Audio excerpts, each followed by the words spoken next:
What's going on, YouTube?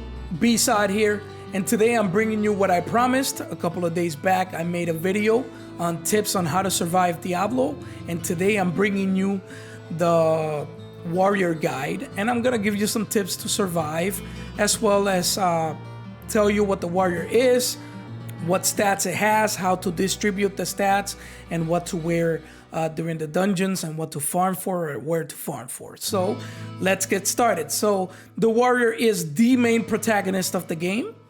He is the wanderer in Diablo 2, and he is Aiden, who is talked about by Adria. If you pick up one of the books of Adria and you're a fan of Diablo, you'll pick up the books of Adria, and Adria will talk about Aiden. That's the wanderer in Diablo 2. That's the warrior in Diablo 1. So he is the main character. No matter what character you use in this game, the outcome will be always with the warrior. So keep that in mind when you're playing. That's why I'm saying it's the main protagonist of the game. So the warrior's beginning stats, or main stat as I should say, the main stat of the warrior is strength. So the highest amount of strength he has in the game. No other character in the game has more strength than the warrior does in this game. So keep that in mind, because later on we'll talk about armors. He can wear anything in the game just so long you put many points into strength, which we'll talk later on in stat distribution. But the starting stats are as follows. He is 70 life in start, 10 mana in the beginning, strength 30, dexterity 20, 10 magic, and vitality 25 points, with a maximum of 316 life, 98 mana, 250 strength, not 350, I thought it was 350. It seems I have been mistaken. Dexterity max is 60, as you can see, it's yellow in my character. And vitality is 100. I'm 2 points away from maxing out vitality, and 50 for magic as well, as you could see. That's the maximum amount of stats that you can do on the character. So let's talk about a little bit about stat distribution. So the warrior should start maxing out their dexterity from levels 1 through 4 of the dungeons.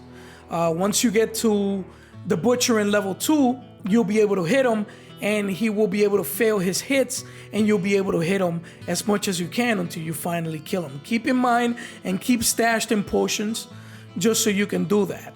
Maxing out your dexterity will give you armor class and will give you to hit as well with dexterity. In the other video that I have, I will post a link in the description, I talked about that dexterity gives you armor class and to hit, which is one of the main stats that we're going to be focusing in this game to survive in hell levels, alongside with resistances, which we will talk later on. At about dungeon level 6 or 7 or so, we are to start shifting your stat distribution, adding strength and life into the equation so that you can have a little bit more survivability, but focus more on strength, because by the time you reach the hell levels, you want to have at least 90 strength so that you can wear heavy armor in the game. Damage reduction in warriors is very good, so keep it in mind. You don't need that much vitality. As you can see, I'm 2 points away from maxing out my vitality, and I'm still at 300 life with the help of a couple of items that I have and stuff like that. So you do that once dungeon 6 through 8, enemies will start shifting. They will start hitting harder. They will start having resistances and stuff like that, but you don't need to worry about their resistances, because like I said, metal is the answer to every demon in this game. So you don't need to worry about their resistances at all. Just focus on damage output, to hit, and armor class for now.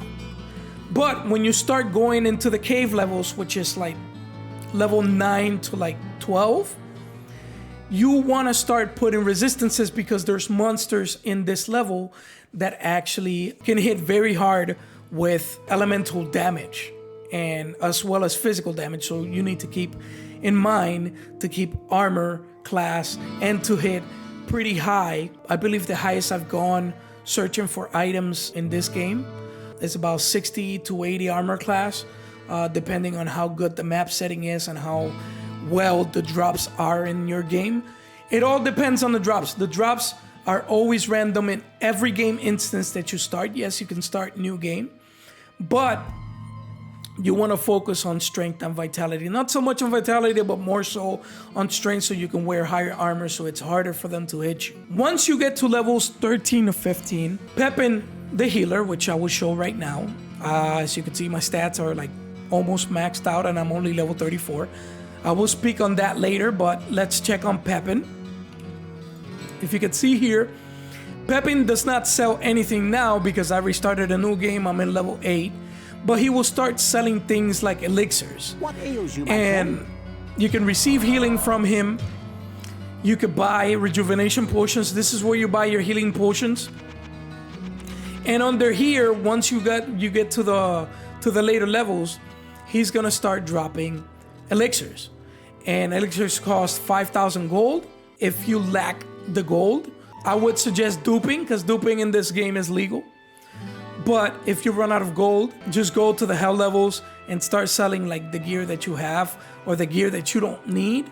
Start selling it and you will accumulate gold, always checking the Griswald shop, which we'll talk about in a little bit. But 13 to 15, that's how you get your stats up in this game. You don't need to wait until you're like max level to max your stats out. So you can always buy those dexterity elixirs, mana elixirs, and so on and so on. As a side note, Pepin will regenerate his shop every time you step out of a dungeon or step into a dungeon, kill monsters for a little bit, come back, and Pepin will have new elixirs for you to have. So keep that in mind when you're running levels 13 to 15, because they're gonna ram you. If you don't have a lot of armor class, they're gonna ram you, so you're gonna go through a lot of potions. So you're gonna see Pepin pretty often. Don't worry about mana, because like I said, the elixirs will take care of that. Pepin will sell maybe 5 elixirs at a time, and you can actually put 5 mana points by drinking the elixirs. So, like I said, you don't need to worry about mana, because as you can see here, mana is 50. You can only get, since I'm wearing something that takes away mana, you have 98 mana, 103 with a couple of things that maybe I have on, but it's not that much. So you're not gonna get far as trying a mage as a warrior. So in 13 through 15, you will get higher level gear. And if you get the Lockdown quest, I suggest you do that quest all the way till its completion, because Lockdown in single player mode only, again, because in multiplayer there is no quests. In single player mode, he will drop something called the Veil of Steel, which I think personally, to my personal opinion, this is the best in-slot gear in terms of helmets for a warrior. It has 50 to resist all, minus 20 to light radius, plus 60% armor, mana minus 30, 15 strength, and 15 vitality. Unless you go to Hell or Nightmare, which we'll talk about in a little bit, unless you go to those places, then you're not gonna find anything better than that helmet right there that I just showed you. Let's talk about what to wear while you're actually killing monsters and acquiring gear. For the warrior, like I said before, all you need to worry about is armor class, chance to hit, damage, and resistances. Your damage output dictates the criticals that you do, everything that you do. So I do have a couple of items that you need to look out for, because they will drop anywhere in the game, except with the exception of like heavy plates and stuff like that. In normal, only the heavy plates and heavy item level gear will drop in the hell level. So later on I'm going to talk about Nightmare and Hell, but for now in normal, if you just want to beat the game, one of the best in-slot gears that you can have as a single player is Griswold's Edge. Now Griswold's Edge has a fast attack, so it helps you hit faster. It gives you 25% chance to hit. The only downside to this, and I don't like it in this game, is that it knocks targets back. So when you're being rushed by monsters, you hit one monster, you can miss another hit because of the fact that he gets knocked back. So I kind of don't like it, but then again, that's my personal. I did find something better in Hell, which was the Savage Sword of Haste. But anything that has damage output on the sword, chance to hit, fast attack. The faster the attack, the faster you will actually hit. Remember, that thing does not stack up, so keep that in mind. Resistances, you can wear obsidian rings, which will give you 32. You can wear amber, which will give you lower resist all, but you know, it'll give you resistances as well. You can wear gold rings, which will give you chance to hit and dexterity, or you can wear gold amulets, which will also give you chance to hit and dexterity. For shields, as much armor as possible. I have a tower shield with 149% armor. I have a plate with 145% armor, but between this gear and this gear, you know, I'm already maxed out. By the time you reach 13 or 15, you're gonna find lesser gear than that, because this is Nightmare Hell gear. This is by the mission, Lagdanan, and this shield is, you can actually obtain this shield in normal, or something like it. So these are the items you need to look for when it comes to like farming items for the warrior. The best in slot for normal, hands down, is the Demon Spike coat, and that's because it has 100 armor class. Again, it requires 90 strength. This is why I tell you to focus on strength all the way to like maybe dungeon levels 12, and it has resist fire plus 50. So if you wear this and wear this, you already have max fire resist. So all you need to focus in is in getting resist all, so that lightning and magic are maxed as well. Anything lower than max, I honestly think that you get hit, and you get hit hard. So keep in mind, whenever you're distributing all your stats in between the armors, to keep resistances at max. Otherwise, you're gonna get hit really hard. In the levels 13 through 15, make sure that you're maxed on lightning and magic, because the succubi, which are enemies in hell levels, will throw magic at you, and they will hit you hard if you don't have high magic resistances.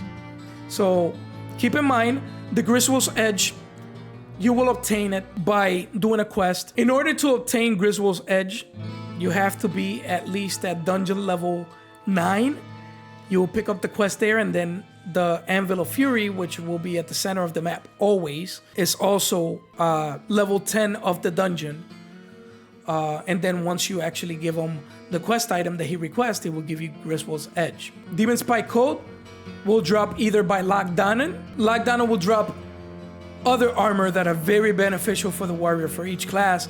It'll throw an item for each class, and it'll be really good. So keep that in mind. Make sure you complete, when you restart the game over, make sure you complete Lagdanan quest as much as you can.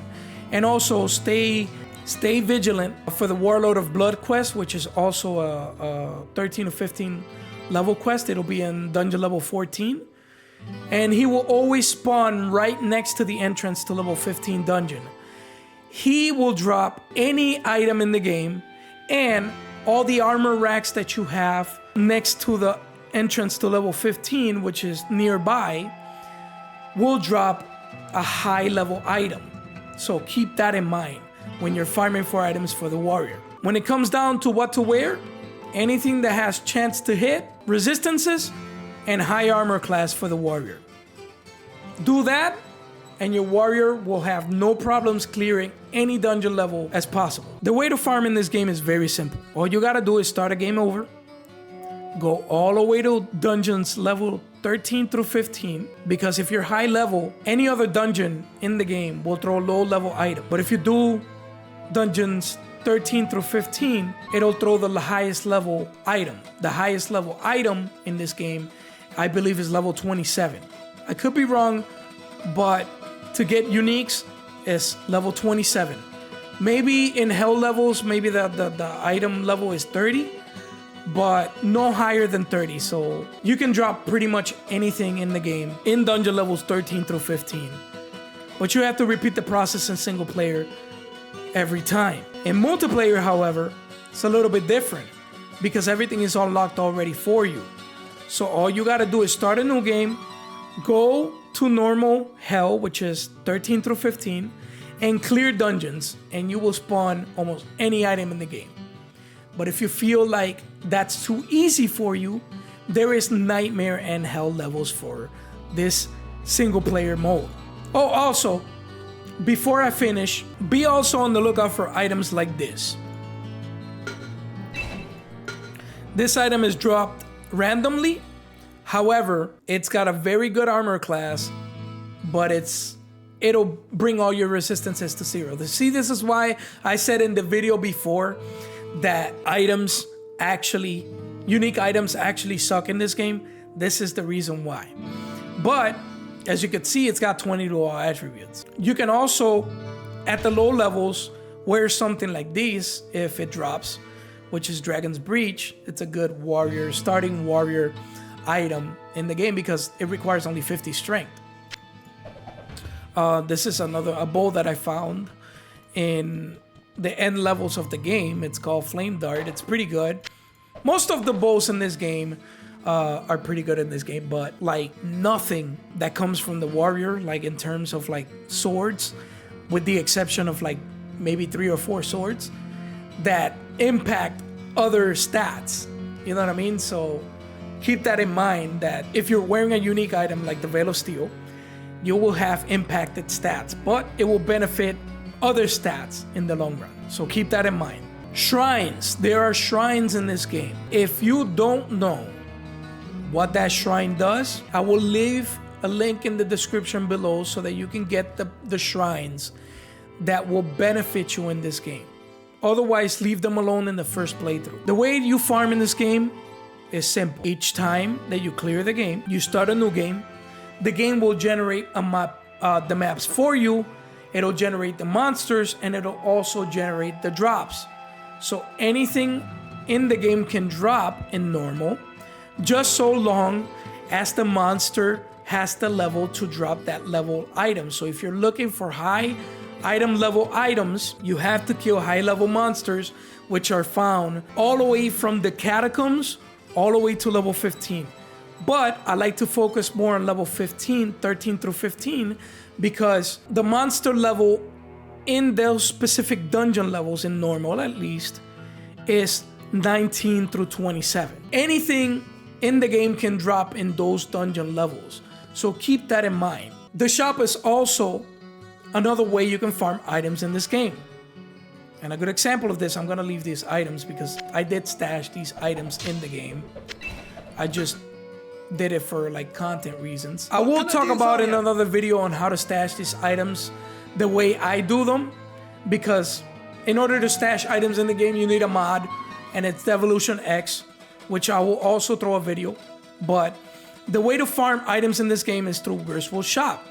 Griswold Shop will have items like this, right?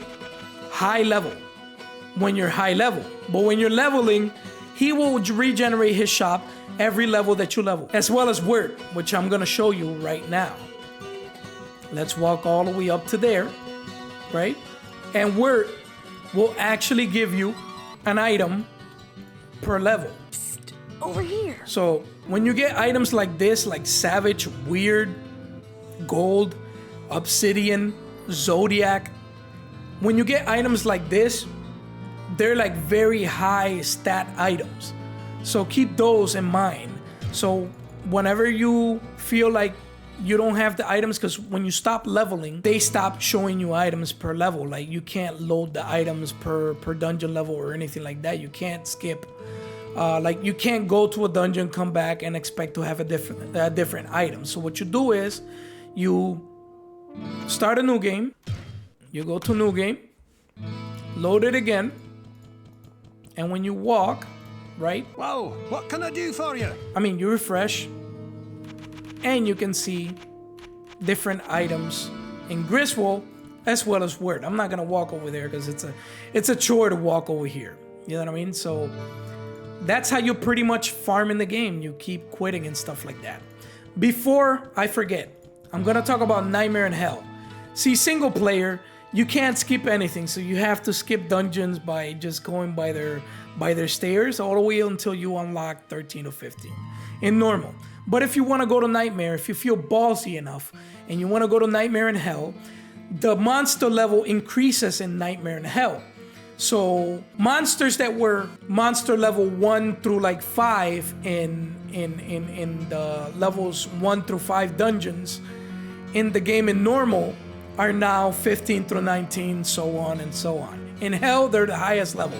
All monsters are level 31, no exceptions. So the best way to farm is pretty much going to hell and freaking just kill the first 5 dungeons of the game, because pretty much you can get any item in the game at that point in hell. So the way to do it is you start a new game, go online. For this, you need a multiplayer character. I have a level 38 warrior that I can use to go on Nightmare. You go on Nightmare, you start a new game again, right? And then you go all the way back to single player. Go to Aiden or go to whatever warrior character you have. You start a new game or load an old previous game that you had, and the game will start on Nightmare. And the way to know that this game will start on Nightmare is simply by either checking the shops, and you will see items that are like this: Jade Plate of Precision, that have like 3 or 2 stats, you know what I mean?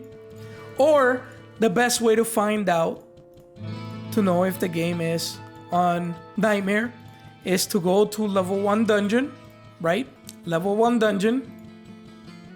By the way, the items that I have in my arm, every time I reset, they turn into an armor and a helm. The reason why is because I guess my sword and my shield are multiplayer items only. Later on in the video, I'll show you how to transfer those. But I did transfer those, so every time that I start a new game, they give me the highest possible studded leather armor and helm that they can actually give me for the level. But in order to find out if Nightmare is giving you the right amount of monster level and stuff, is the gold. So you kill a skeleton, right? Oh, I was close to leveling up. Crazy. Anyways, when it drops gold, it'll drop at like 243 gold. The more gold it drops, it symbolizes that the difficulty is high already. But yeah, so that's pretty much how you play the game as a warrior. If you like this guide, please leave a comment below, like the channel, and subscribe. And I will bring you more videos later on Diablo 1 on this content. Later on, I'm probably just gonna have different games. But for now, I'm focusing on Diablo 1 to bring you Diablo 1 content, because I feel like this game is dying and nobody's talking about it. It's like it's forgotten. You know what I mean? And it's a pretty complex and fun game if you have the time for it. So I'm making content just to show you guys how to play it and how to farm in this game and stuff like that. But anyways, this is it for today. I hope you guys like my warrior guide. I will have timestamps in the description so that you guys can actually skip through any of the pieces of content that I gave you in this video. But anyways, that's it for today, and I hope you guys like it. Anyways, till next time, peace.